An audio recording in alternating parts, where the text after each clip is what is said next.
Hi hello नमस्ते, मैं हूँ आपकी नीलम आणि तुम्ही ऐकताय नीलम पॉडकास्ट। आता खूप नवीन मराठी चित्रपट आलेत ज्यामध्ये आरपार, बिन लग्नाची गोष्ट, दशावतार अशा चित्रपटांचा समावेश आहे। काही दिवसात साबरबोंड हा चित्रपट देखील प्रदर्शित होणार आहे।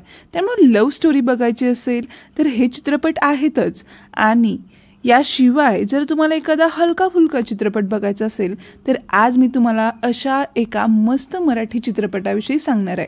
हा चित्रपट म्हणजे एप्रिल मे 99।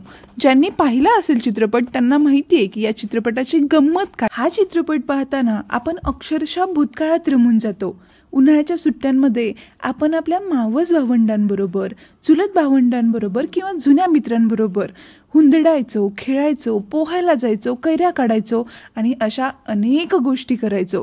त्यामुळं उन्हाळ्याच्या सुट्ट्यांची आपल्यापैकी प्रत्येकानं कधी ना कधी आतुरतेनं वाट पाहिली। तसंच या चित्रपटात सुद्धा 3 मित्रांची मैत्री पाहायला मिळते।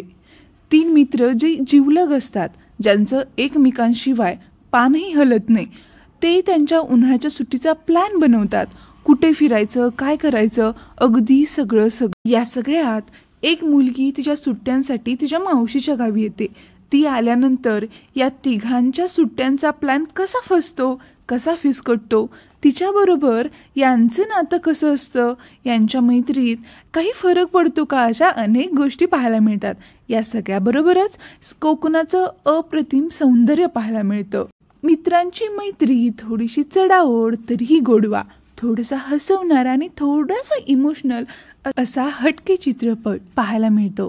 तर तुम्ही हा चित्रपट पाहिला नसेल तर Amazon प्राईम या OTT प्लॅटफॉर्मवर हा सिनेमा उपलब्ध आहे। हा चित्रपट पाहिल्यानंतर मला कमेंट करून नक्की सांगा या चित्रपटाची गोष्ट आणि मन जाई हे गाणं तुम्हाला कसं वाटलं।